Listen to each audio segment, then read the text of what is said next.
Okay. Hello students, मैं Manoj Agrawal for the NEET classes. Mukhyamantri Abhyuday योजना में आपका स्वागत है। आज का जो आपका टॉपिक है वो है डाइजेशन एंड एब्जॉर्प्शन। ठीक है, तो आपने इससे पहले न्यूट्रिएंट्स पढ़ चुके हैं, न्यूट्रिशन पढ़ चुके हैं। कोई बताएगा न्यूट्रिशन क्या होता है? न्यूट्रिशन के बाद ही डाइजेशन स्टार्ट होता है।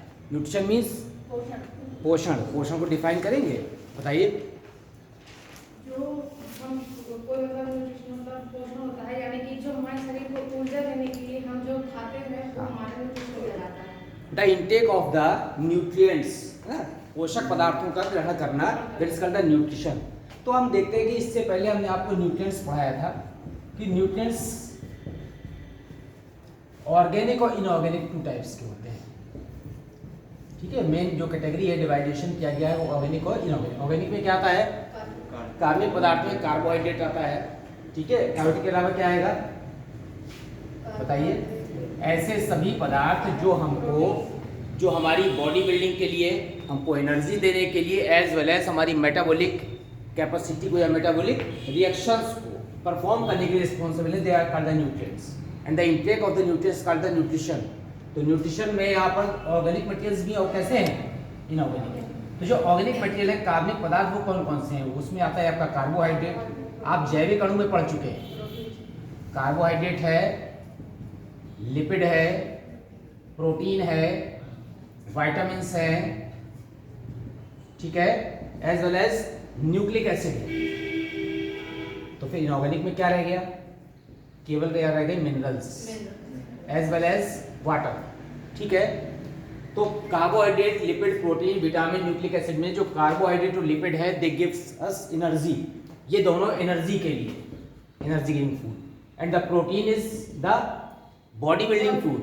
बॉडी के क्या करने के लिए? ग्रोथ के लिए रिस्पॉन्सिबल है प्रोटीन।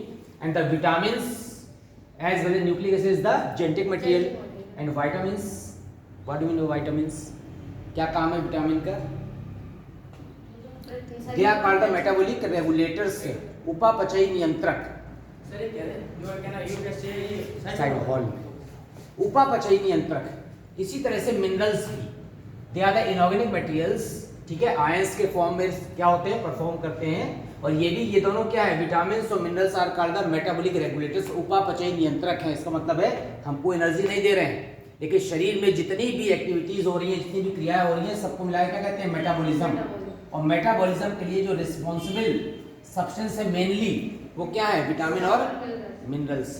तो विटामिन के बारे में आप पढ़ चुके हैं, मिनरल्स के बारे में पढ़ चुके हैं, इसमें हम डिटेल में नहीं पढ़ना चाहते। अब न्यूट्रिएंट्स के बाद आते हैं। मेनली दो तरह के ऑर्गेनिज्म होते हैं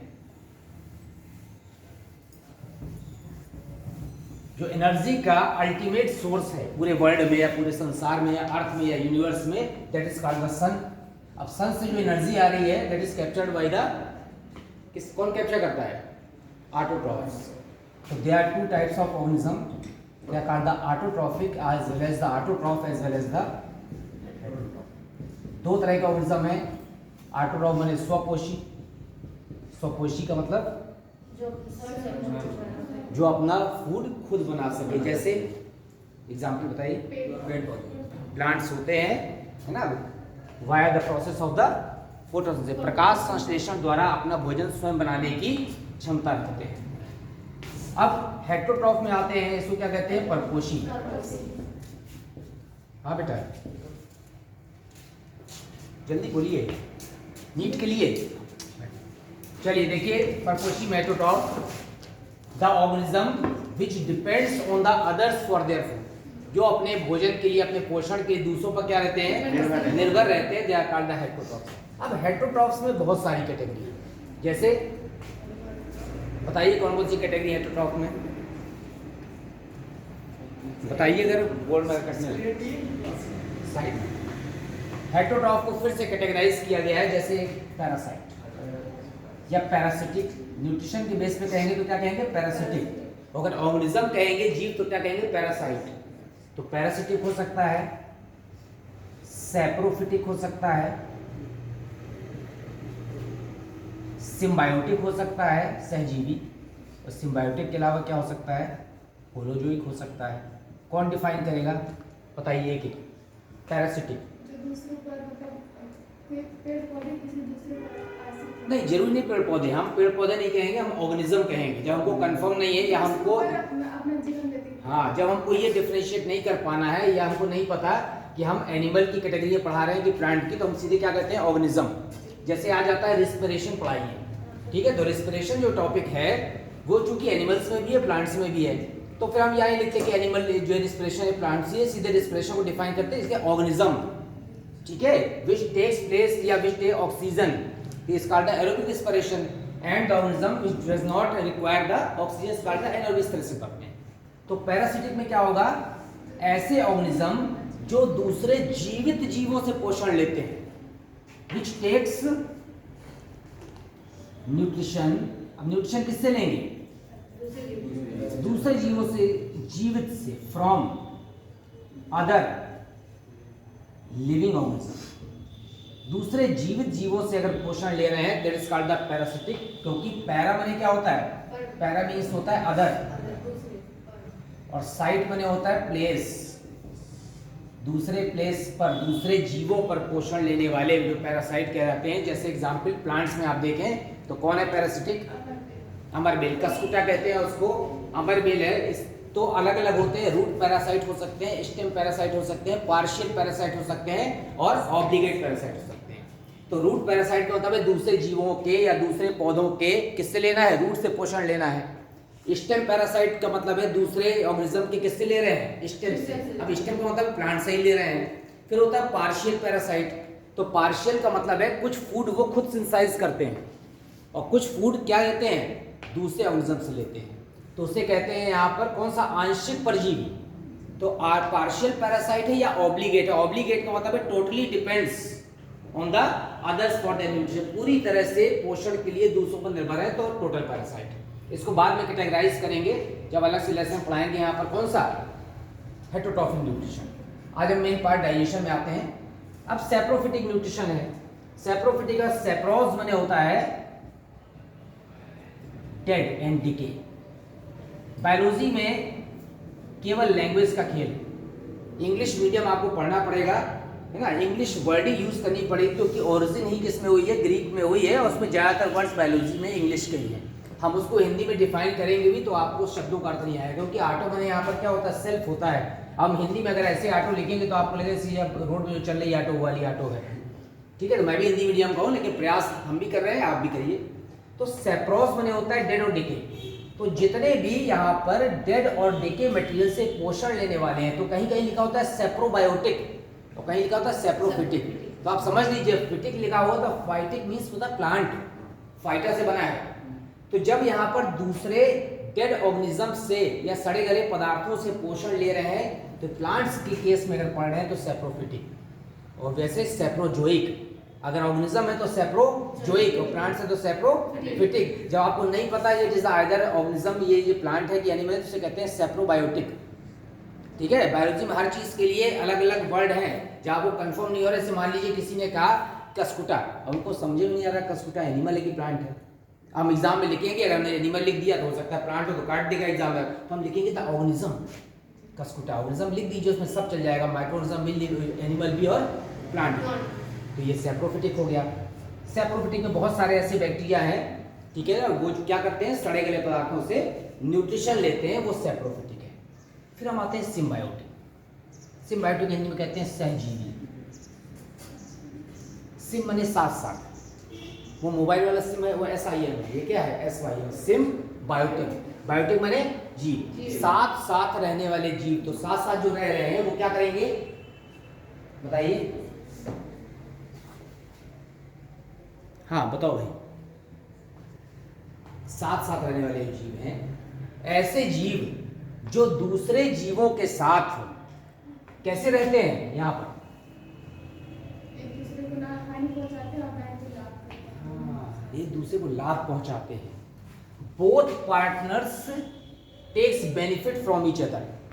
दो जीवों के मध्य ऐसा संबंध, ऐसा mutual relationship in which both partners takes the benefit, जिसमें दोनों को लाभ होता है, वो क्या है यहाँ पर, सहजीवी। अब दोनों को लाभ कैसे होता है, सपोज करिए कि आप जो है यहाँ पर हमने क्या पढ़ा, लाइकेन पढ़ा है। लाइकेन में क्या होता है, एल्गल सेल्स होती हैं, ये टेक्स द फोटोसिंथेसिस करती है, परफॉर्म करती है। और यहाँ पर ये फंगस लगे होते हैं, फंजाई एब्जॉर्ब्स, ये हाइफा जो फंजाई के जो है, the Haifa absorbs the water minerals for the process of photosynthesis and algal cells perform the process of photosynthesis. Algae क्या करते हैं, प्रकाश संश्लेषण करते हैं, और फंजाई क्या करते हैं, उनको एब्जॉर्ब करके क्या देते हैं, न्यूट्रिशन देते हैं। Both partners get benefit to each other, दोनों क्लोज रिलेशन है, दोनों एक दूसरे के बगैर सर्वाइव नहीं कर सकते हैं। तो यहाँ पर ये इसका एग्जाम्पल क्या है, लाइकेन। इसी तरह से आपने देखा है यहाँ पर कि हमारी बॉडी के अंदर एक बैक्टीरिया रहता है, E coli. This is the symbiotic bacteria present into the intestine. Coli जो होता है कोलन, आंत में एक भाग होता है कोलन, उसमें पाया जाता है। एंड क्या करता है, manufacture the vitamin B12।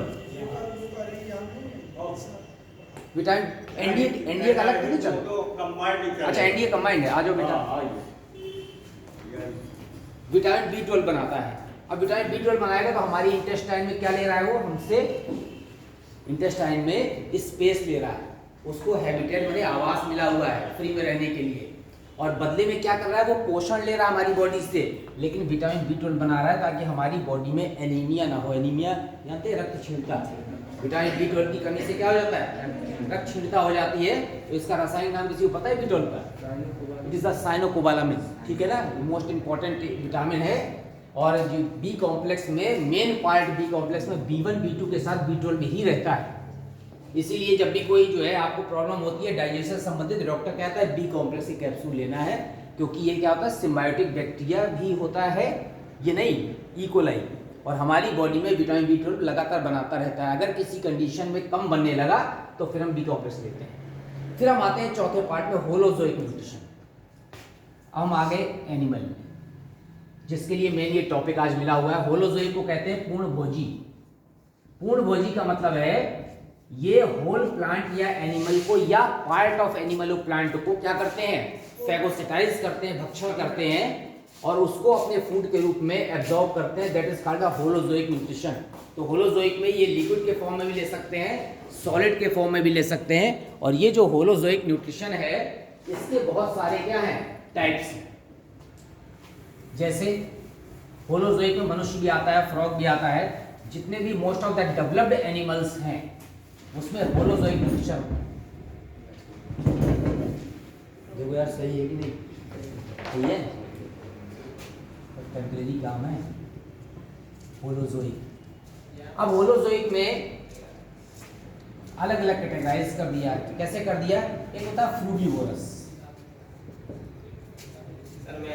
Yes NEET के लिए है बेटा, हाँ। एक होता है सैंग्विवोरस, ठीक है, फ्रूगीवोरस, स्वैंगीवोरस। और बताइए और किस फॉर्म में ले सकते हैं, लार्वीवोरस, कहीं कहीं लिखा होगा वोरस, तो स्पेलिंग VOROUS होगी, ठीक है ना। फ्रूगीवोरस माने the organism which takes the food from the fruits. फलों से जो फूड ले रहे हैं, न्यूट्रिशन ले रहे हैं, इसमें मोस्टली क्या आती है, बर्ड्स आती है, पैरेट वगैरह आते हैं, वो फ्रूगीवोरस है। इसके बाद हम आते हैं सैंग्विवोरस। सैंग्विवोरस क्या होता है, the organism which takes the benefit from the blood. ये ब्लड सकिंग है। ब्लड सकिंग में कौन आता है, लीच आता है, जो, ठीक है ना, मॉस्किटो आता है। लेकिन मॉस्किटो क्या है, वो पैरासिटिक कैटेगरी में आ जाता है, इसलिए हम यहाँ पर किसको लेते हैं, लीच। लीच भी पैरासाइट है, लेकिन मोस्ट कॉमन एग्जाम्पल सैंग्विवोरस में। मॉस्किटो में क्या है कि जो मेल और फीमेल होता है उस दोनों में डिफरेंशिएशन है। जो फीमेल मॉस्किटो ही ब्लड सक करती है, ठीक है ना, मेल नहीं सक करता। क्यों, क्योंकि मेल के पास समय नहीं होता ब्लड सक करने का, और कामों में लगा रहता है, इसलिए। हाँ, क्या चीज,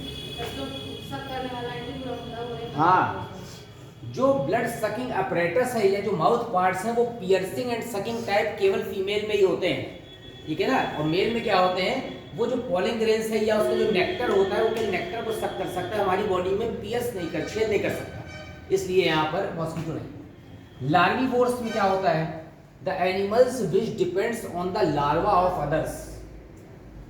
लार्वा फीडर, जैसे गैम्बुसिया एक फिश है, ये जो गैम्बुसिया फिश है ये मच्छरों के लार्वा को खाती है, ठीक है, तो ये क्या है यहाँ पर लार्विवोर्स। तो ये फिश हमारे लिए बहुत क्या है यूजफुल है। इसको जो है वाटर में डाल देते हैं तो आसपास के जितने भी मॉस्किटो उसमें अंडे देते हैं, उससे लार्वा जो बनता है उसको क्या करता रहता है, ये फैगोसाइटाइज करता है, सक करता रहता है। तो ये लार्विवोर्स हो गया। और बताइए कोई और कैटेगरी हो सकती है? तो ब्लड सक करने वाले हैं, ये फ्रूट्स को खाने वाले हैं, ये क्या है यहाँ पर लार्वा को खाने वाले हैं, और हर्बीवोर्स आ जाएंगे। हर्बीवोर्स आपको पता है किसको कहते हैं? यहाँ पर हर्ब मने शाक, हरे पौधे, ठीक है। जितने भी मेडिसिनल प्लांट है वो ज्यादातर क्या है, हर्ब हैं। तो जो हरे पौधे हैं यहाँ पर उनको खाने वाला वोरस मने ईटर, हरे पौधे को खाने वाले आपको पता है कौन है? शाकाहारी जिसको हिंदी में कहते हैं, ठीक है। रैबिट देखा है आपने, वो भी है। और क्या है, डियर, हिरन है, ये सब है, ये हेर्बिवोर्स हैं। इसके बाद हम आते हैं नेक्स्ट कैटेगरी में कार्निवोर्स। कार्निवोर्स क्या है? फ्लैश ईटर, मांस खाने वाले, जो एनिमल का फ्लैश खा रहे हैं, मांस खा रहे हैं, क्योंकि मांस तो एनिमल में ही होता है, प्लांट में तो होता नहीं, वो कार्निवोर्स हो गए। फिर इसके बाद नेक्स्ट कैटेगरी ओमनीवोरस। सबसे पहले एक वैन चली थी काफी साल पहले, 30-35 साल पहले, ओमनी। पहले तो केवल जो है मारुति 800 का डब्बा आया करता था, उसके बाद एक नई वैन बनी ओमनी, है ना। बहुत फेमस क्यों हुई? क्योंकि उस पर स्पेस बढ़ गया, ठीक है। वो गेट खोलने के लिए उसको स्पेस नहीं चाहिए पड़ता था, गेट क्या हो गया, स्लाइडिंग हो गया, नाम रखा ओमनी। ओमनी इसलिए रखा था कि सर्व माने जितने लोग घर में है लगभग सब आ जाए, ठीक है। इसी नाम है ओमनीवोरस, सर्वाहारी, ये सब खा सकते हैं यहाँ पर, हर्बीवोरस को भी, कार्निवोरस को भी, सबको। तो हम लोग क्या है, इसके अलावा एक और कैटेगरी है, बताएं? कैनाइबल नाम सुना है? कैनाइबल्स, कैनाइबल्स माने होता है the organism which feeds on their own species, जो अपनी ही जाति के सदस्यों को खा लेते हैं, उन्हें क्या कहते हैं? कैनाइबल। हिंदी में कहते हैं स्वजाति पक्षी। बहुत सारी ऐसी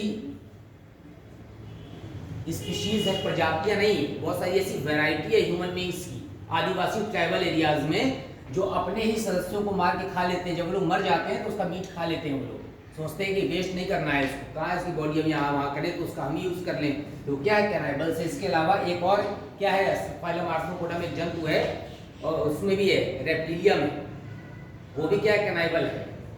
जो स्नेक होता है, सांप, ठीक है ना, वो भी अपने बच्चों को खा लेता है, सभी स्पीशीज में नहीं, कुछ वैरायटी में। इसके अलावा और कौन है, बिच्छू, स्कॉर्पियन, ठीक है ना। तो बिच्छू के जो शिशु होते हैं वो अपने ही जो है फीमेल को, अपनी मदर को क्या कर लेते हैं, उसका भक्षण करते हैं ताकि उनकी ग्रोथ हो सके। तो ये सब क्या है, कैनाइबल्स। तो कैनाइबल्स हो गया, फ्रूगिवोरस हो गया, सैंगिवोरस हो गया, लार्विवोरस हो गया, हर्बीवोरस हो गया, omnivorous. These are the varieties of the किसकी है, होलोजोइक न्यूट्रिशन। होलोजोइक न्यूट्रिशन यही हमको पढ़ना है। अब होलोजोइक में हम आते हैं सीधे ह्यूमन बीइंग्स।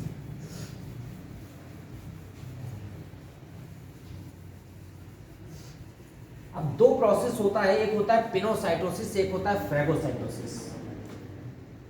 जब तक आपको ये सब टर्म्स नहीं आएंगे तब तक आप जो है केवल रटते रहेंगे बायोलॉजी, बस ये बताते रहेंगे कि बहुत कठिन है ना, और याद नहीं होती है। और हमको जो है इसलिए कि आपको बायोलॉजी में जितने भी टर्म्स हैं उससे नहीं आपको याद है। अगर आपने टर्म्स की डेफिनेशन पढ़ ली होती तो शायद आपको बायोलॉजी अभी बहुत इजी लगती, कुछ लोगों को लगती होगी बहुत इजी। यहाँ पर पिनोसाइटोसिस माने होता है सेल ड्रिंकिंग। अगर लिक्विड चीज को एब्जॉर्ब करना है तो उस प्रोसेस को कहते हैं पिनोसाइटोसिस। मोस्टली वर्ड यूज होता है फाइलम प्रोटोजोआ में अमीबा पैरामीशियम के लिए। और फैगोसाइटाइज आपने नाम सुना है, भक्षण। अगर यहाँ पर सेल ईटिंग वर्ड कर दें, ईट माने खाना है, चबाना, अगर चबाने की जरूरत पड़ रही इसका मतलब सॉलिड है वो, तो उसे क्या कहेंगे, फैगोसाइटोसिस कहते हैं। तो पिनोसाइटोसिस और फैगोसाइटोसिस में मनुष्य में दोनों है, पिनोसाइटोसिस भी और फैगोसाइटोसिस भी। अंतर केवल कितना है कि पिनोसाइटोसिस प्रोसेस जब डिस्कवर की गई तो केवल अमीबा में की गई, कि अमीबा में सेल मेम्ब्रेन कहीं से भी अंदर की तरफ इंगल्फ कर जाती है। जैसे बैलून में आप ऐसे फिंगर पियर्स करते हैं तो बैलून में छेद दिखाई देता है, होल, और जैसे फिंगर हटाते हैं वापस अब ये आ जाता है बैलून। इस प्रोसेस को कहते हैं इलास्टिसिटी, प्रत्यास्थता। उसी तरह से कहीं से भी सेल मेम्ब्रेन अंदर की तरफ धंस जाती है अमीबा की, और उसी यहाँ से लिक्विड अंदर चला जाता है, दैट इज कॉल्ड पिनोसाइटोसिस।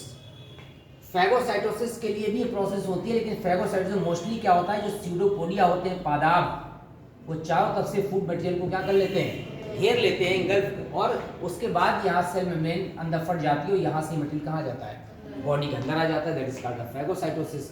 ये दोनों प्रोसेस मनुष्य में ही पाई जाती है। फैगोसाइटोसिस माने भक्षण की क्रिया सबसे ज्यादा हमारी WBC में एक स्पेशल सेल है, कौन सी, लिम्फोसाइट, उसमें पाई जाती है, इसलिए हानिकारक पदार्थों को क्या करता रहता है, वो इंगल्फ करता रहता है, भक्षण करता रहता है।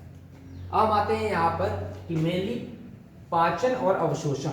तो जो न्यूट्रिशन है या प्रोसेस है हमारे फूड का डाइजेशन करने की, तो जैसे फूड इंगल्फ होता है, इंगल्फ में सबसे पहले यहाँ पर फर्स्ट पार्ट आता है प्रोसेस ऑफ डाइजेशन में, कौन सा, इंजेशन। ये प्रोसेस है, इंजेशन माने, इंजेशन माने अंतर्ग्रहण। अंतर्ग्रहण में हिंदी में ऐसे गा के ऊपर रा लगाते हैं, अंतर नहीं लिख देते हैं, नहीं तो अंतर डिफरेंस हो जाएगा। वो अंतर्ग्रहण माने क्या करना, फूड मटेरियल को बॉडी के अंदर लेना, किसी भी प्रोसेस से हो सकता है। ये इंजेशन हो गया। इंजेशन के बाद जो दूसरा पार्ट होता है that is called the digestion. अब टॉपिक पे हम आए हैं, जो आज टॉपिक हमको पढ़ना है डाइजेशन। तो पाचन हिंदी में कहते हैं, बताइए डाइजेशन की डेफिनेशन क्या होती है, व्हाट इज मीन डाइजेशन। तो ज्यादातर लोग इंटर कर चुके होंगे, इंटर में होंगे। डाइजेशन का मतलब जैसे सपोज करिए कि इस कमरे के अंदर इतना बड़ा सोफा लाना है, अब गेट लगा है 3 फीट का, ठीक है, और 8-10 फीट का सोफा अंदर लाना है, डबल बेड लाना है, सबके घर में डबल बेड होगा, ठीक है, तो डबल बेड को अंदर लाना है तो इस दरवाजे को तोड़ के ना ले आएंगे। मान लो घर पहले से बन गया है, ऐसा थोड़ी कि सोफा पहले रख दिया, बाद में दीवार स्लिप डाल दिया। दरवाजा लगने के बाद जब सोफा लाएंगे या बड़ा सा बेड लाना है तो अब प्रॉब्लम हो गई कि दरवाजा छोटा है, ठीक है ना, और हमको सोफा अंदर ले जाना है। तो सोफा अंदर ले जाया तो अब आजकल आपको पता है कैसे बनते हैं, फोल्डिंग, हर चीज फोल्डिंग, प्लाई आई सब अंदर लाए, ला करके और फिर से उसको असेंबल कर दिया, कस दिया, पूरा सोफा या आपका डबल बेड तैयार हो गया। तो डाइजेशन का मतलब होता है द कन्वर्जन ऑफ जो हमारे भोजन में जटिल अणु हैं, कॉम्प्लेक्स मटेरियल, हमने जो खाया है उसमें क्या है, कार्बोहाइड्रेट भी है, लिपिड भी है, प्रोटीन भी है, विटामिन मिनरल सब है। तो conversion of the complex substances, आप ऑर्गेनिक इनऑर्गेनिक मत पढ़िए, सीधे लिखिए conversion of complex substances into simpler substances. जटिल पदार्थों का, आइए ये बेटा कल नीट के लिए है, हाँ बैठिए। जटिल पदार्थों का सरल पदार्थों में बदलना क्या कहलाता है, डाइजेशन। अब और इसको अच्छी लैंग्वेज में लिखना है तो conversion of the complex food materials, food शब्द और जोड़ दीजिए, into the simpler materials is called the, is called the digestion. तो जटिल पदार्थों का सरल पदार्थों में या जटिल खाद्य पदार्थों का सरल खाद्य पदार्थों में बदलना क्या कहलाता है, डाइजेशन। तो पहले हमने यहाँ पर प्रोटीन को बॉडी के अंदर इंटर कराया, ये हो गया इंजेक्शन। अब प्रोटीन आपको पता है हमारे शरीर में बॉडी बिल्डिंग के लिए आवश्यक होती है, ग्रोथ के लिए। तो बेटा बात नहीं करो, अगर नहीं पढ़ना है तो बाहर जाइए, यहाँ बैठना है तो शांत बैठना है। आपको कोई क्वेश्चन कैरी करना है तो बताइए। अब यहाँ पर जो प्रोटीन की यूनिट होती है that is called the amino acid. तो प्रोटीन पहले डाइजेशन के थ्रू किसमें टूट गया, एमिनो एसिड में। अब जिन एमिनो एसिड का फिर से बॉडी में यूटिलाइजेशन होना है तो वो फिर से किसमें कन्वर्ट हो गए, बॉडी के अंदर प्रोटीन में कन्वर्ट हो गए, जिससे शरीर की क्या हो रही है, ग्रोथ हो रही है, as well as maintenance of the defected part, जो टूट फूट की मरम्मत है उसके लिए। इसके बाद जो एमिनो एसिड बचे वो एमिनो एसिड यहाँ पर किस प्रोसेस के थ्रू एनर्जी प्रोडक्शन करेंगे। ऊर्जा जो है देने वाले मुख्य रूप से 2 पदार्थ हैं, कार्बोहाइड्रेट और लिपिड, दोनों ही हमको ऊर्जा देते हैं। प्रोटीन ऊर्जा मोस्टली नहीं देता है, but in case of starvation, जिस समय भूखमरी होती है या फिर हमें कहीं पर ऐसी जगह पर हम बंद हो गए कि हमको यहाँ पर 8-10 दिन तक भोजन नहीं मिला, उस समय बॉडी की प्रोटीन भी क्या देती है, फूड देती है, एनर्जी देती है, सॉरी। तो प्रोटीन किसमें कन्वर्ट होगा, किसमें कन्वर्ट होगा प्रोटीन, ग्लाइकोलिसिस प्रोसेस में जाएगा। एसिटिल कोएंजाइम ए एक कंपाउंड बनता है, मैंने एक दिन बताया था आपको कि चाहे वो कार्बोहाइड्रेट हो या क्या हो, लिपिड हो, ये सब अंत में कार्बोहाइड्रेट ग्लूकोज से इसलिए ब्रेक डाउन होता है। इसमें पायरुविक एसिड और पायरुविक एसिड एसिटिल कोएंजाइम में इस तरह लिपिड भी होता है। और कभी क्या होता है, प्रोटीन भी होता है। तो प्रोटीन सबसे लास्ट में, पहले बॉडी का पूरा कार्बोहाइड्रेट खत्म हो जाएगा जो बॉडी में स्टोर है ग्लाइकोजन के फॉर्म में, मसल्स में और किसमें, लीवर में। उसके बाद लिपिड जो हमारी फैट की लेयर है स्किन के नीचे, वो डिसॉल्व हो जाएगी। 2-4-6 दिन भोजन उससे मिलेगा। फिर उसके बाद भी हमको फूड नहीं मिल रहा तो हमारी बॉडी में जो मसल्स हैं, हमारी बॉडी में सबसे ज्यादा पार्ट किसका है, मसल्स का है। फिर ये मसल्स का डिकम्पोजिशन शुरू होगा इसमें एनर्जी देने में, और ये धीमे धीमे एसिटिल कोएंजाइम में कन्वर्ट होते जाएंगे और ये क्रेब्स साइकिल के थ्रू क्या मिलती रहेगी, ऊर्जा। लगभग 20 दिन तक पूरी बॉडी की प्रोटीन हमको क्या दे सकती है, ऊर्जा दे सकती है। डिपेंड करता है कि व्यक्ति की बॉडी फिटनेस कैसी है। अब वो कुछ तो खुद ही एकदम इतने मरे जैसे हैं, 15-20 किलो के है ही, ठीक है, तो उसमें क्या एनर्जी मिलेगी। कुछ लोग होते हैं थोड़ा सा जो है, क्या होते हैं, स्पोर्ट्समैन होते हैं। हाँ बेटा आ जाओ, स्पोर्ट्समैन होते हैं, अच्छी पर्सनालिटी होती है। तो देखिए जितना ज़्यादा बॉडी इनलार्ज होगी आपका एनर्जी कंजप्शन भी उतना ज़्यादा होगा। आप ये मत सोचिए कि आपका शरीर 10 फीट का है या तो आपके खूब ताकत हो तो अच्छी बात है, लेकिन जिस समय स्टार्वेशन होगा तो उस समय जब प्रोटीन डिकम्पोज होगी तो आपको ऊर्जा भी ज़्यादा चाहिए जीवित रहने के लिए भी, क्योंकि पूरे बॉडी सेल्स को, हर सेल को क्या चाहिए, ऊर्जा चाहिए काम करने के लिए।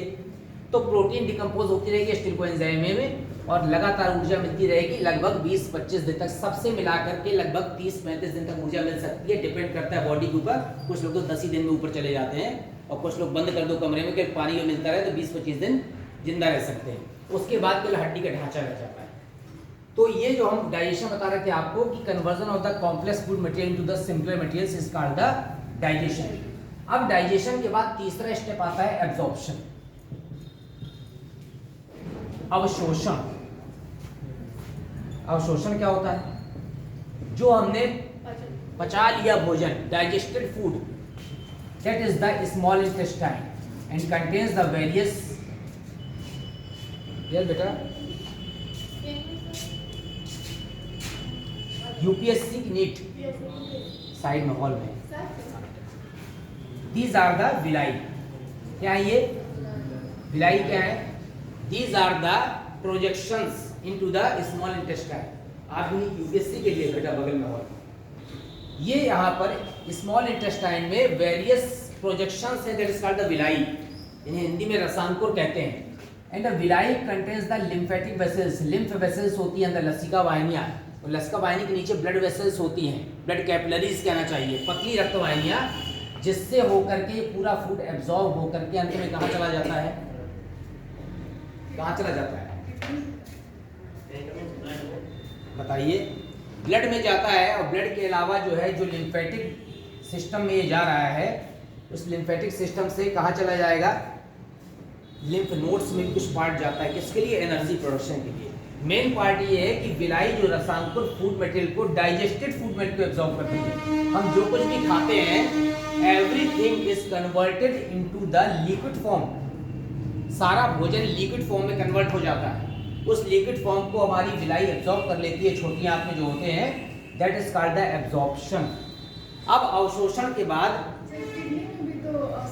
होता है बेटा, किडनी में भी होता है, लीवर में भी होता है, डिपेंड करता है बॉडी के अलग अलग पार्ट्स में। उसमें फिर हम आते हैं हिपैटिक पोर्टल सिस्टम, है ना, हिपैटिक पोर्टल सिस्टम एक होता है, आपको पता है, उसके थ्रू यहाँ पर बॉडी में फूड क्या होता है, स्टोर हो जाता है। किडनी में कैसे होता है, किडनी में कैसे, जैसे हिपैटिक पोर्टल सिस्टम है उस तरह से एक रीनल पोर्टल सिस्टम भी होता है, ठीक है, वो टॉपिक अभी आएगा, श्वसन के बाद फिर परिसंचरण में आएंगे, उसमें आएंगे। अब हम आते हैं यहाँ पर कौन सा part, assimilation.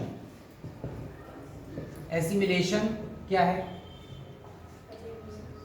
The use of the absorb food materials, या यूटिलाइजेशन, जो भी भोजन हमने अवशोषित कर लिया है उसका शरीर में क्या यूटिलाइजेशन, क्या उपयोग हो रहा है, that is called the assimilation. Hindi में क्या कहते हैं इसको, स्वांगीकरण कहते हैं। और स्वांगीकरण के बाद हम लास्ट स्टेप में आते हैं, डाइजेशन। क्या कहते हैं, बहिक्षेपण। एक होता है यहाँ पर एक्सक्रीशन, क्या अंतर है दोनों में, एक्सक्रीशन और डाइजेशन में, बताइए इधर।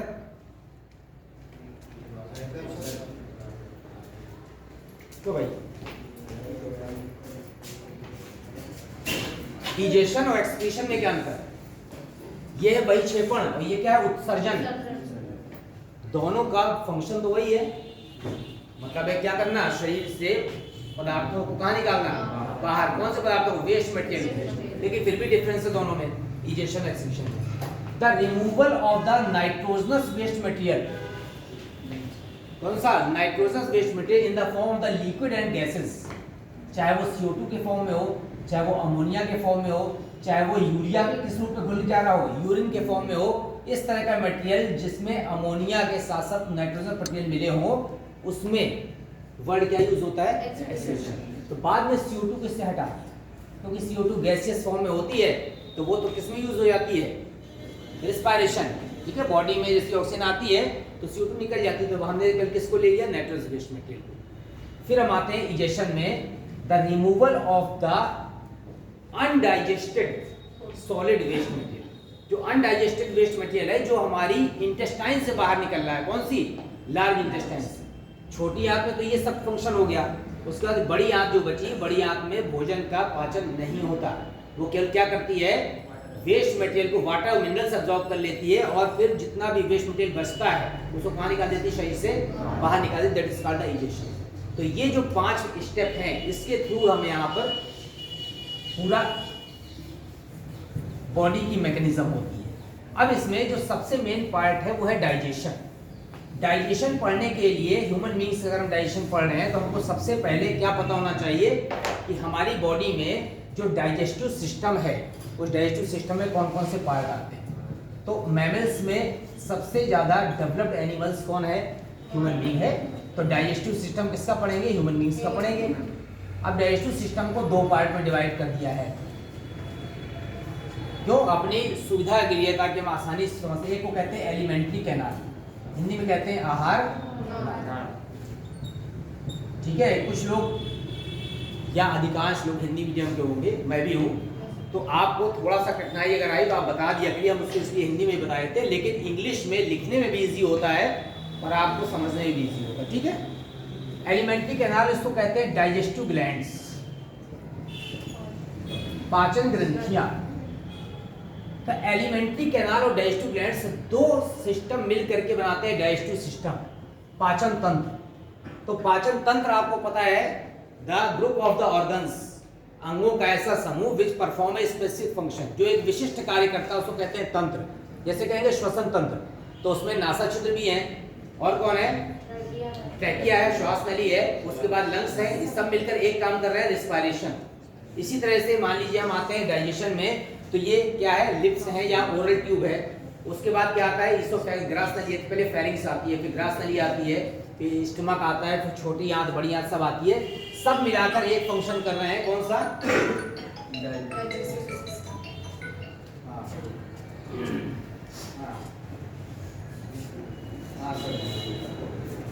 रखो बेटा अभी, ठीक है। तो ऐसे सारे अंग जो मिलकर एक पर्टिकुलर फंक्शन को परफॉर्म करते हैं, that is called the system. अब सिस्टम में डाइजेस्टिव सिस्टम पढ़ रहे हैं, एलिमेंट्री कैनाल और डाइजेस्टिव ग्लैंड्स। जो एलिमेंट्री कैनाल है, आहार नाल, आहार नाल और पाचन ग्रंथियों में क्या अंतर है?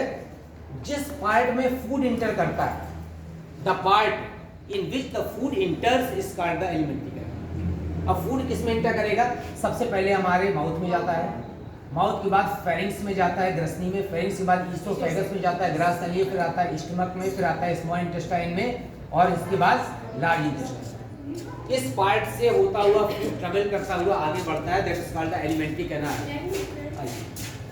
फिर हम आते हैं यहाँ पर डाइजेस्टिव ग्लैंड्स, पाचन ग्रंथियां। The organs in which food does not enter, जिसमें फूड इंटर नहीं करता, but they perform the process of digestion via the digestive juice. ये ऐसे विशेष पदार्थ तरल स्रावित करते हैं जो डाइजेशन में हेल्प करते हैं, ठीक है, लेकिन इसके अंदर फूड इंटर नहीं करता है, तो उसे क्या कहेंगे? डाइजेस्टिव ग्लैंड्स कहते हैं। मनुष्य में जो डाइजेस्टिव ग्लैंड्स हैं, उसमें मनुष्य ज्यादातर मैमल्स में एक तो यहाँ पर सलाइवरी ग्लैंड्स हैं, दूसरा है यहाँ पर लीवर, इसके बाद क्या है, पैनक्रियाज, अग्न्याशय। इन सब में फूड इंटर नहीं करता, बल्कि इनसे जो पदार्थ रिलीज होते हैं वो पदार्थ क्या करते हैं, फूड के डाइजेशन में हेल्प करते हैं, इसलिए उनको अलग कर पाचन ग्रंथियां। तो हम जब कई जगह लिख देते हैं कि इसको दो पार्ट में विभाजित किया गया, विभाजित नहीं किया, विभाजित मैंने बांट के काट दिया गया, विभेदित किया गया, डिफरेंशिएटेड, ठीक है। तो डाइजेस्टिव ग्लैंड को अपनी स्टडी के लिए, अपनी सुविधा के लिए दो पार्ट में डिवाइड करते हैं, एलिमेंट्री कैनाल और डाइजेस्टिव ग्लैंड। हम आते हैं एलिमेंट्री कैनाल में। आहार नाल ह्यूमन बींग्स में लगभग 7.5 मीटर की होती है अप्रोक्सीमेटली, ठीक है।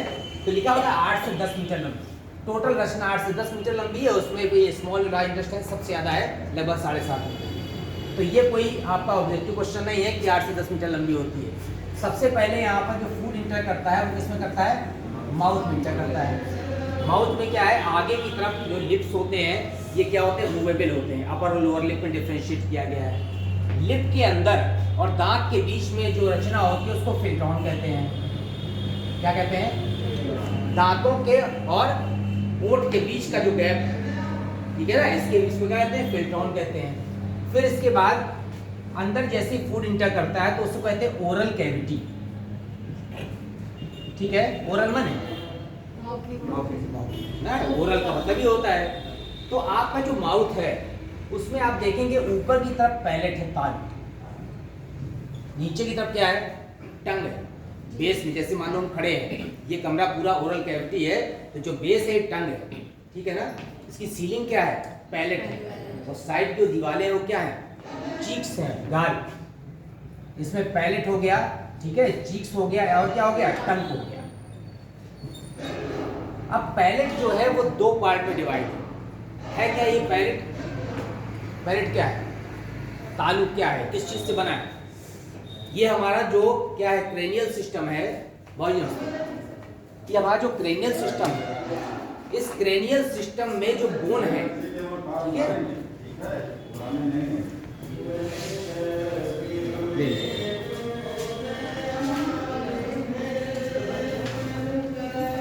तो क्रेनियल सिस्टम में आपकी जो बोन है यहाँ पर, वो बोन यहाँ पर पैलेट के तालु का पार्ट बना रही है। उसमें क्या है, पैलेटाइन एक बोन है वो बना रही है, और टेलिग्वाइड। अब ये जो ओरल कैविटी बन रही है आपकी, इस ओरल कैविटी में पैलेट दो पार्ट में, एक को कहते हैं सॉफ्ट पैलेट, एक को कहते हैं हार्ड पैलेट।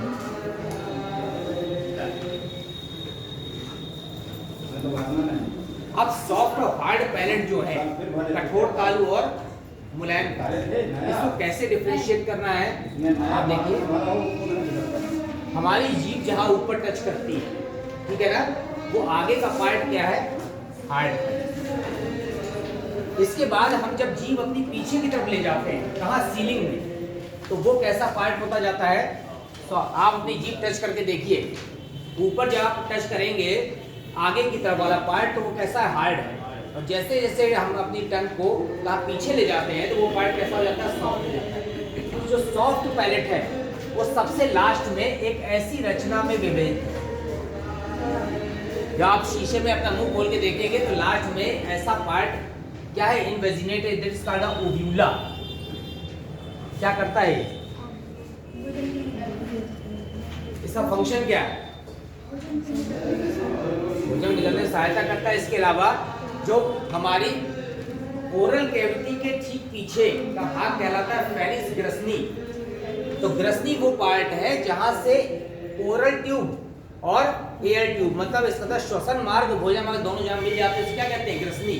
तो ग्रसनी दो पार्ट में विभाजित है, यहाँ पर श्वास ग्रसनी और मुख ग्रसनी, उसमें डिफरेंशिएट करता है।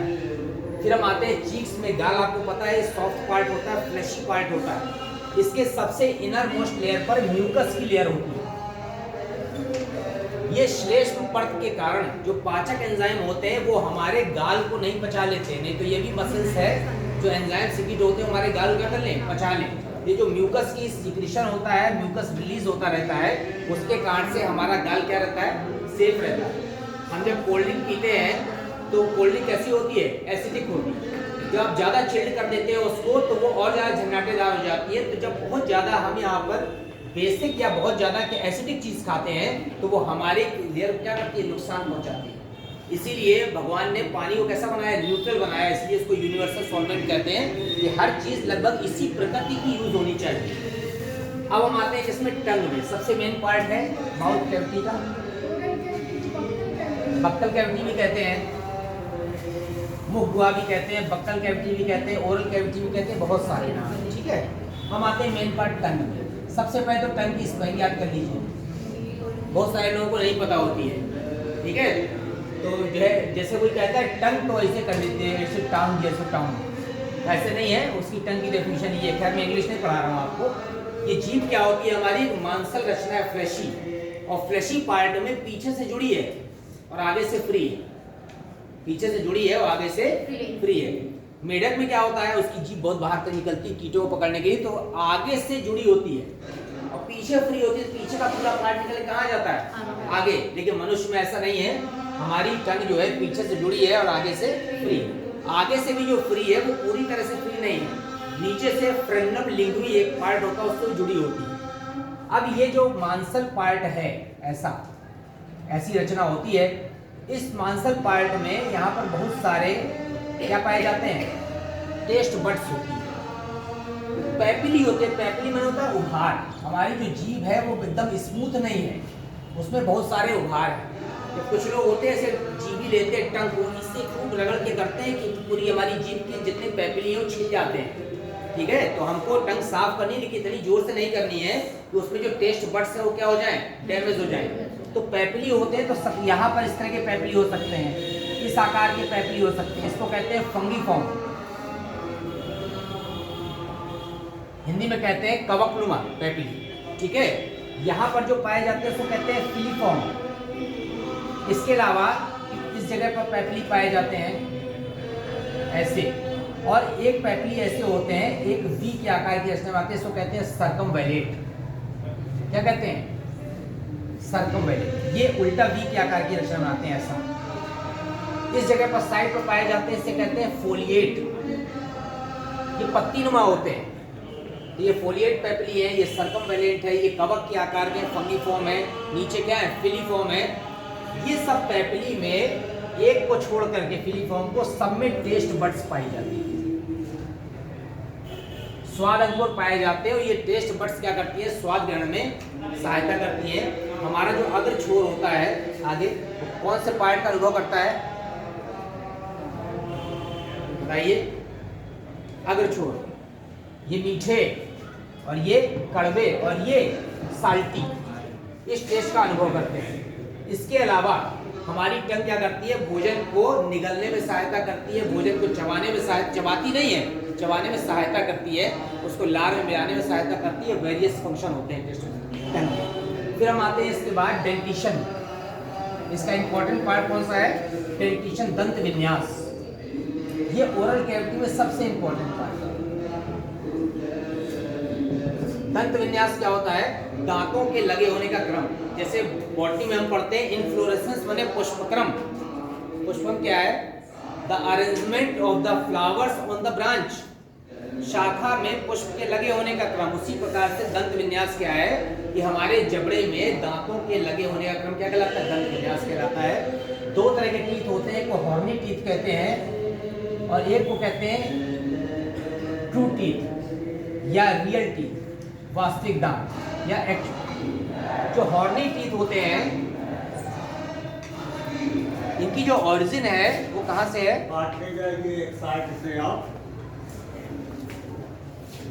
ये एपिडर्म। सर वो देखे बाबूजी इसको, हाँ बड़े बाबूजी भी आए थे,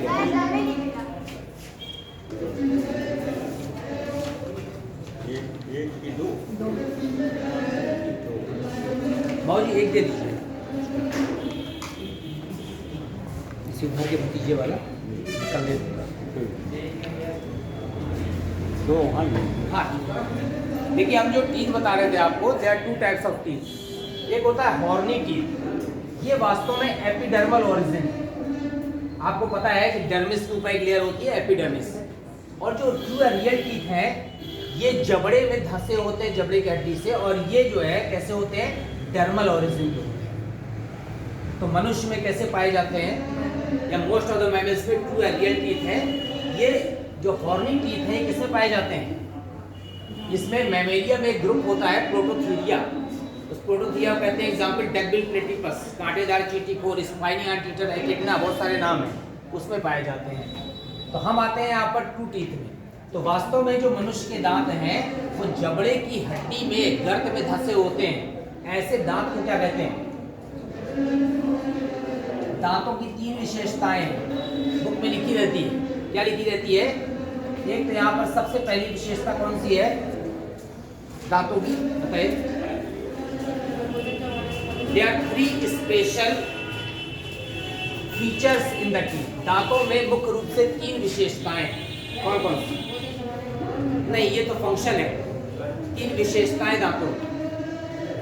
एक होता है थीकोडॉन, हिंदी में कहते हैं गर्त दंती। हमारे दांत जो जबड़े हैं, जबड़े में हड्डी का सॉकेट है, उस सॉकेट के अंदर धंसे हुए, that is the thecodont condition, गर्त दंती दशा है। ठीक है, नीट के लिए हाँ, सीडीएस के बैठ जाओ, जल्दी करो भैया, मैं क्या करूंगा, नहीं बैठना तो बैठिए। थीकोडॉन मतलब गर्त दंती दशा, ठीक है। दूसरी कंडीशन देखिए डाइफियोडॉन।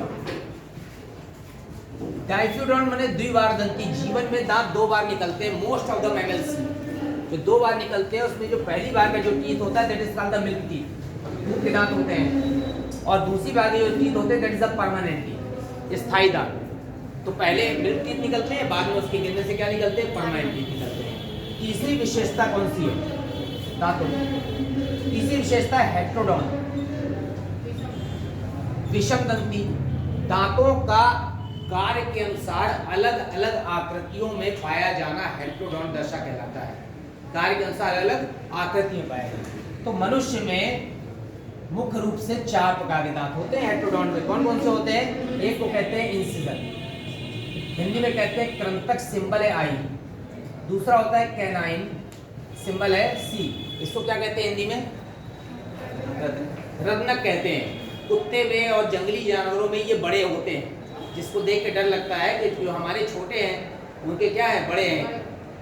इसके अलावा होता है प्रीमोलर, हिंदी में कहते हैं अग्र चवर्णक, और फिर होता है मोलर माने चवर्णक।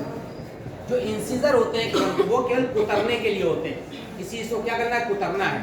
चूहे में कुतरने के लिए बस शार्प नुकीले इंसिजर होते हैं। हम जब एप्पल काटते हैं तो जिस दांत से काटते हैं वो इंसिजर है। उसके बाद दोनों इंसिजर के जस्ट बगल में एक थोड़ा सा नुकीला पॉइंटेड दांत है। अब हम लोग जंगली जानवर नहीं रह गए, हालांकि हैं अभी भी, तो उसमें कम थोड़ा नुकीला हो गया है, तो वो है क्या, कैनाइन। ठीक, जंगली जानवरों में और ज्यादा नुकीला है, पॉइंटेड है।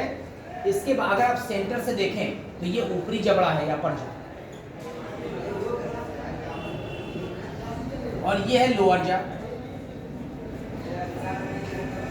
तो दांत कैसे लगे हैं देखिए, यहाँ पर ये सेंटर से शुरू करेंगे, ये 2 लगे हैं इंसिजर, इसी तरह 2 यहाँ लगे हैं, हम केवल एक तरफ तो बना रहे हैं। उसके बाद एक लगा है थोड़ा नुकीला, उसको कहते हैं कैनाइन। ठीक, इसके बाद फिर 2 दांत फिर लगे हैं, उसे कहते हैं प्रीमोलर, और इसके बाद फिर 3 लगे हैं, इसे क्या कहते हैं, molar. Incisor, canine, premolar, molar. इसको अगर हम, इंसीजर है 2, कैनाइन है 1, प्रीमोलर है 2 और मोलर है 3। ये क्रम है, यही क्रम यहाँ है। अब जब नीचे जबड़े का देखेंगे तो सेंटर से फिर आएंगे, सेंटर से किस तरफ जाएंगे, परिधि की तरफ। यहाँ पर देखिए 2 इंसीजर हैं, एक फिर नुकीला पॉइंटेड है कैनाइन, फिर 2 कौन से हैं, मोलर, सॉरी प्रीमोलर, और फिर 3 कैसे हैं, यहाँ पर मोलर। आप देख रहे हैं, आप बेटा नीट के लिए एनडीए सीडीएस बैठ जाओ, एनडीए सीडीएस नीट तीनों चल रही है एक साथ, इसीलिए रूम ही नहीं है बेटा, ये चलेगा। अब देखिए ऊपरी जबड़ा और निचला जबड़ा, इसी तरह का क्रम यहाँ होता है। तो आपको ये ध्यान रखना है सीक्वेंस कौन सा 21 23, यहाँ से शुरू करेंगे 21 23, यहाँ से करेंगे ये भी 21 23 और यहाँ से करेंगे 21 23। क्रम याद रखना है, पहले इंसीजर फिर कैनाइन फिर प्रीमोलर फिर मोलर। क्रम बिगड़ गया सब फार्मूला बिगड़ गया। सेंटर शुरू करेंगे incisor canine premolar molar, incisor canine premolar molar. अब एक आता है दंत सूत्र। दंत सूत्र क्या कहता है? Dental formula. अक्सर डेंटल फार्मूला आता है और हम लोग उसको गलत कर देते हैं एग्जाम में। डेंटल फार्मूला बराबर होता है ऊपरी जबड़े में दांतों की संख्या, ठीक है? ऊपरी जबड़े में कितना? हाफ पार्ट लिया हमने, तो क्या कहते हैं? हाफ ऑफ अपर जा। किसकी संख्या है ये? मैं शॉर्ट में लिख रहा हूँ, टीथ इन, और फिर यहाँ पर teeth in half of lower जा और इनटू ऊपरी जबड़े के आधे भाग में याददाश्त में दांतों की संख्या बटे निचले जबड़े के आधे भाग में दांतों की संख्या गुणे 2 कर दिया तो ये पूरा कवर हो गया। अब आप देखिए डेंटल फार्मूला, ये हो गया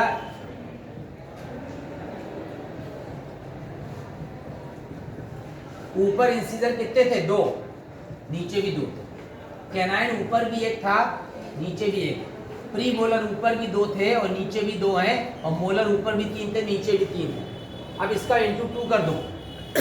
अब काट मत देना मैथ की तरह कि 2 से 2 काट दो, 2 और 1 3, 2 5 3 8 8 8 16 16 दूनी। ये मनुष्य में दांतों की संख्या और दंत सूत्र हो गया 21 23। 21 23 याद कर लीजिए, ठीक।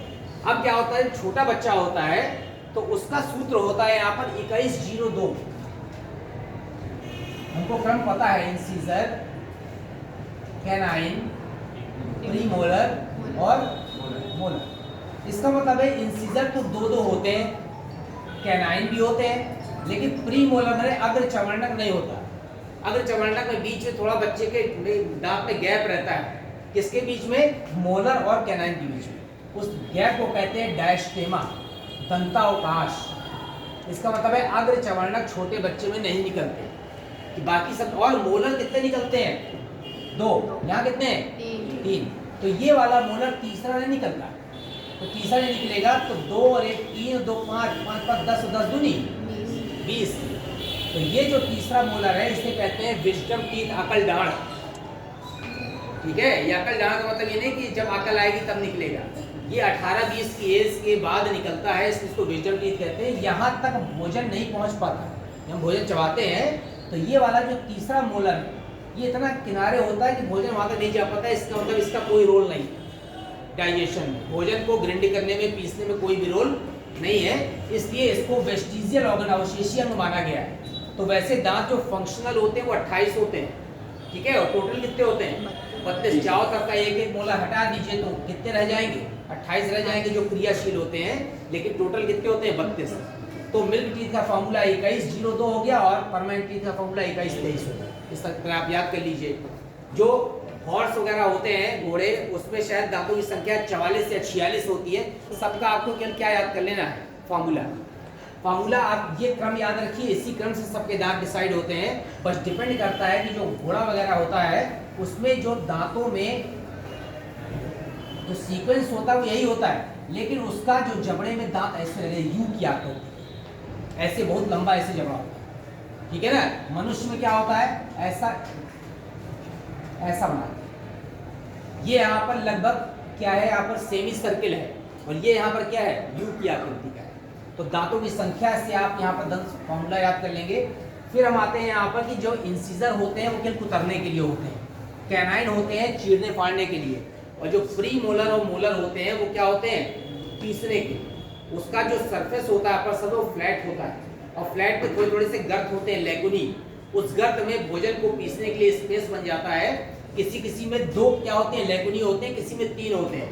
तो ट्राइकस्पिड और बाइकस्पिड जो कहा जाता है वो हार्ट के लिए भी है, लेकिन दांतों के लिए भी है कि जो दांतों का जो ऊपरी भाग है उसमें इस तरह का कितने सरफेस है पीसने के लिए, ठीक है? तो मोलर और प्री मोलर में सरफेस ज्यादा होते हैं, इसलिए भोजन को रखिए आसानी से क्या कर सकते हैं? पीस सकते हैं। हाथी आपने देखा है, हाथी में जो आगे के 2 दांत जो लंबे से निकले होते हैं, कहते हैं खाने के दांत अलग और दिखाने के अलग। तो जो 2 निकले होते हैं कौन से हैं? कौन वाले हैं? इंसीजर है, कैनाइन है, प्रीमोलर है, मोलर है? कैनाइन नहीं है, इंसीजर है, कृंतक। आगे के कृंतक दांत ही निकलते, नीचे के कृंतक नहीं आगे बढ़ते। तो जो इंसीजर टीथ है वो पूछा जाता है एग्जाम में, इंसीजर टीथ ही आगे तक बढ़ जाए और उनमें जीवन भर ग्रोथ करने की क्षमता होती है। क्यों होती है? क्योंकि दांत के अंदर पल्प कैविटी पाई जाती है। कौन सी कैविटी? Pulp cavity. जैसे हमारी हड्डियों के अंदर क्या होती है, बोन मैरो होती है, उस तरह से दांतों के अंदर पल्प कैविटी होती है।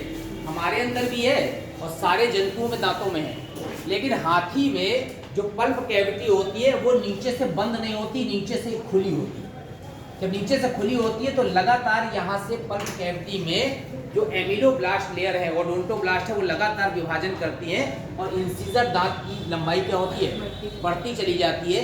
यही कंडीशन चूहे में है। चूहे में जो दांतों में यहाँ पर पल्प कैविटी बंद नहीं होती, ओपन रहती है, तो चूहे की मजबूरी है कि लगातार वो भोजन को कुतरता है किसी चीज़ों को, क्योंकि नहीं कुतरेगा तो उसके दांत बढ़ जाएंगे, जो उसके दांत बढ़ जाएंगे तो उसका जबड़ा बंद नहीं होगा, तो उसका जबड़ा बंद नहीं होगा तो गैप बना रहेगा।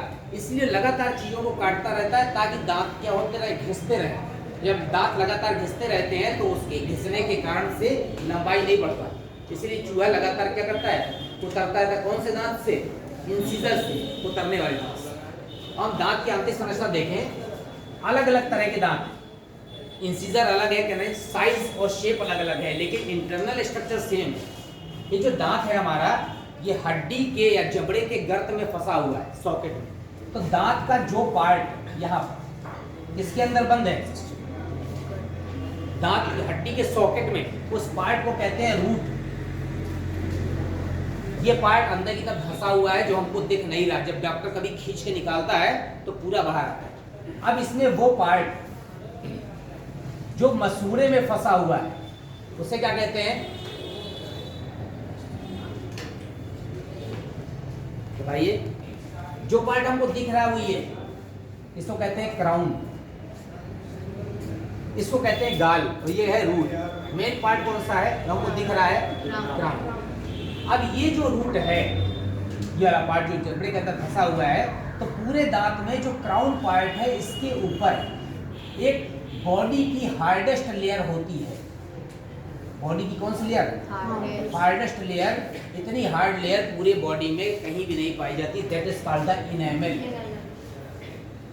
Enamel is ectodermal in origin.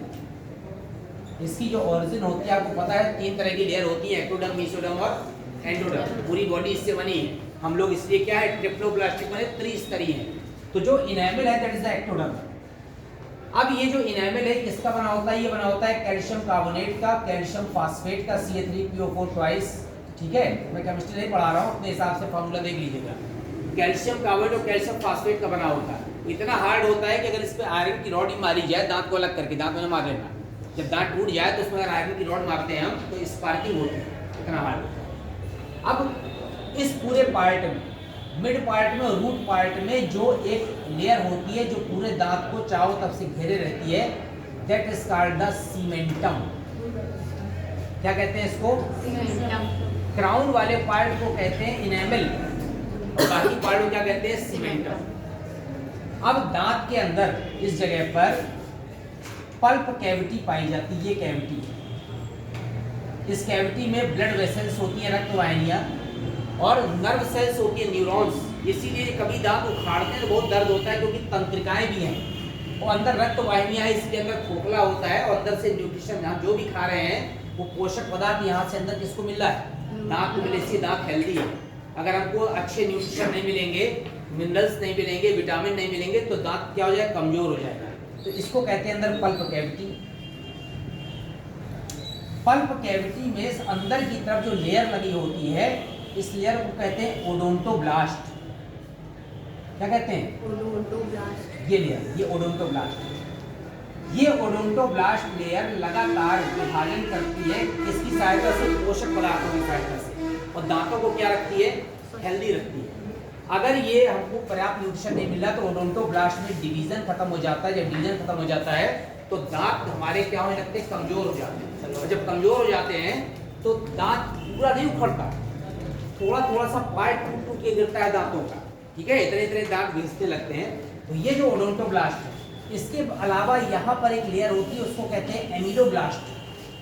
कौन सी लेयर है? एमिलोब्लास्ट। ये पूरे दांत में है एमिलोब्लास्ट। ये क्या बनाती है, ये इनेमल बनाती है। ये एमिलोब्लास्ट हो गई, अंदर क्या हो गई, ओडोंटोब्लास्ट हो गई। अंदर इसके अंदर पल्प कैविटी है, पल्प कैविटी में यहाँ पर ब्लड कैपिलरीज हैं, क्या है, न्यूरॉन्स, जो इसको क्या दे रहे हैं, न्यूट्रिशन दे रहे हैं। अब यहाँ पर डेंटिशन के बाद हम नेक्स्ट टॉपिक में आते हैं। कितना बजा है यार,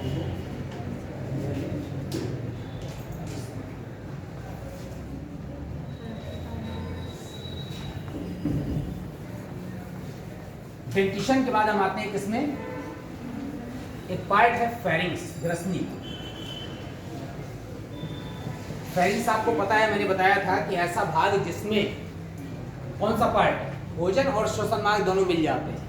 तो भोजन मार्ग मिल जा रहा है, इसका मतलब यहाँ पर जो ओरल कैविटी है वो जाकर वहाँ मिल गई और हमारी नासल कैविटी मिल गई। तो आप देखेंगे जब आप स्ट्रक्चर बनाते हैं, ये वाला पार्ट ओरल पैसेज हो गया और नीचे ये वाला पार्ट, और ये कौन सा पार्ट है, नासल पैसेज। दोनों जहां मिल जा रही है that is called the pharynx, ग्रसनी।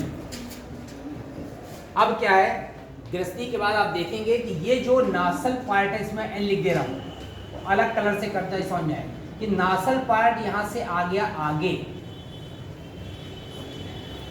और जो हमारी ओरल कैविटी थी ये कहां चली गई, पीछे। देखिए अब इस जगह पर क्रॉस बन रहा है, ये वाला पार्ट यहाँ आ रहा है और ये वाला पार्ट कहाँ जा रहा है, क्रॉस बन रहा है। तो आपको पता है जो भोजन मार्ग आगे पहुंचेगा तो उसको कहेंगे ईसोफेगस माने ग्रास में, ठीक है, कल डिटेल में पढ़ाएंगे। और जो एयर लेकर के जो पैसेज आ रहा था उसको यहाँ पर कहते हैं ट्रैकिया माने श्वास नली। तो जिस समय यहाँ से भोजन जाएगा वो भोजन यहाँ से जरूरी नहीं कि ग्रास नली में जाए, हो सकता है किस में आ जाए, श्वास नली में, ट्रैकिया में। उसके लिए क्या होता है कि ट्रैकिया का जो ऊपर का पार्ट होता है, ये वाला पार्ट, इसको कहते हैं ग्लॉटिस, ऊपर के छेद, और इस ग्लॉटिस में एक ढक्कन लगा होता है, उसे कहते हैं एपिग्लॉटिस। और जो हमारा ईसोफेगस है, इसका जो ऊपरी पार्ट होता है ग्रास नली का, उसको कहते हैं गलेट। गलेट माने निगल द्वार। तो जिस समय हम भोजन निगलते हैं, चबाते नहीं, जिस समय निगलते हैं, उस पर्टिकुलर 1 सेकंड या 1/10 सेकंड में ये जो एपिग्लॉटिस है वो इसको ढक लेता है, ट्रैकिया, और ऐसे प्लेटफॉर्म बन जाता है। तो फूड यहाँ से स्लिप करता हुआ कहाँ चला जाता है, ईसोफेगस में। और अगर कभी हम गलती से बातें करते करते खाना खाते रहे और बीच में बोलते रहे तो ये ढक्कन कभी कभी पूरी तरह से बंद नहीं हो पाता, तो भोजन चला जाता है। और जब चला जाएगा तो आगे जगह ही नहीं है, क्योंकि आगे लंग्स है, तो तब तक खांसी आएगी जब तक कि भोजन कहाँ ना आ जाए, वापस ना आ जाए। इसको कहते हैं फंदा लगना, ठीक है। तो लगातार खांसी आती रहती है। अब इसके बाद ट्रैकिया पार्ट नहीं लेना हमको, क्योंकि हम क्या पढ़ रहे हैं, डाइजेशन। हम किस में आएंगे, ईसोफेगस पार्ट्स में। और 2 ही टॉपिक हैं इसके, आज और कल ब्रीथिंग एक्सप्रेशन डाइजेशन वाले में। तो इसके बाद हम कल आपको पढ़ाएंगे कि कैसे केमिकल डाइजेशन होता है, कौन कौन से एंजाइम इसमें क्या करते हैं, पार्टिसिपेट करते हैं। हाँ बेटा, नीट की लग रही है बेटा।